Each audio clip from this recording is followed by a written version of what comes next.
वंदे वंदे इनकलाब इनकलाब भारत माता की भारत आयो लाल सबैचो हमारे हक की लड़ाई हम जीतेंगे हमारे हक की लड़ाई हम जीतेंगे हमारे हक हमें हमारे हक हमें चाहिए भारत माता की इनकलाब इनकलाब जिंदाबाद जिंदाबाद भारत माता की जय भारत माता की जय भारत माता की भारत माता की हमारे साथ है आशीष जी तुम आगे बढ़ो हम तुम्हारे साथ है आशीष जी तुम आगे बढ़ो हम तुम्हारे साथ है भारत सरकार जाग जाओ महाराष्ट्र सरकार जाग जाओ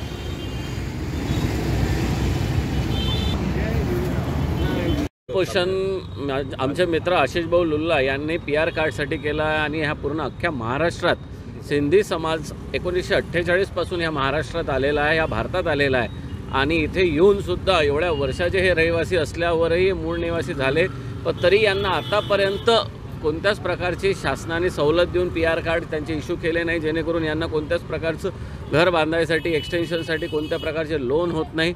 हे नजूलच्या जागेतच राहून राहिले आणि शासन यांच्यासाठी एवढ्या वर्षाचा अत्याचार करत आहे. यांना कोणत्याच पक्षांनी कोणतीच सुविधा दिली नाही. प्रत्येक पक्षाने यांना आतापर्यंत आश्वासनच दिलं आहे आणि ह्या आश्वासनासाठी फक्त राज्य शासन आणि भारत सरकार दोन्ही जबाबदार आहे. म्हणून मी एवढी विनंती करतो की आमचे मित्र आशिष लुल्ला हे 8 दिवसासाठी उपोषण करून राहिले, त्यानंतर आत्मदहन करून राहिले आहे. म्हणून सर्व वंचित घटक सर्वांनीच, मग एका समाज नाही, हा सिंधी समाज छोटा समाज जरी आहे पण हा मेहनती समाज आहे, कधीच कोणत्या गोष्टीत पडलेला नाही, कधी कोणाला त्रास दिला नाही, असे बाकीचे छोटे छोटे वंचित समाज या सर्वासाठी लढा दिला पाहिजे आणि आमचे आशिष भाऊचे हात मजबूत करून या समाजासाठी न्याय हक्कासाठी आपण इथे रस्त्यावर उतरलेलो आहोत. मी वंचित बहुजन आघाडीचा पाठिंबा जाहीर करत आशिष लुल्लाच्या एवढ्या मागणीसाठी. हा जे वेशभूषा मी घातली आहे हा स्मरण आहे महात्मा गांधीचं. आज आझादीचे 75 वर्ष पूर्ण झाल्यानंतरही आपल्याला आपल्या मागण्यासाठी जर उपोषणाला बसणार हा निर्णय घ्यावा लागतो तर कोण आपल्या लक्षात येणार. एक महात्मा गांधी, दुसरा शहीद भगतसिंग. 7 दिवसासाठी मी महात्मा गांधीची वेशभूषा म्हणून त्यांचे विचार ग्रहण करणार.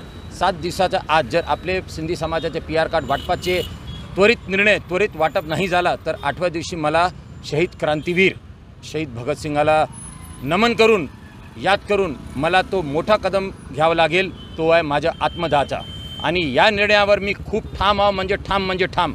कुठल्याही राजकीय दबावाखाली मी झुकणार नाही, मागे जाणार नाही. सर्व मोठा समाज माझा सिंधी समाज आणि दुसरा वंचित समाज, सगळं वंचित गट या माझ्या उपोषणाला, माझ्या आंदोलनाला माझ्यासोबत आहे. त्यांचा मी धन्यवाद करतो. सगळं पत्रकार मंडळीचा मी धन्यवाद करतो. पण अमरावती शहरांचा मी धन्यवाद करतो.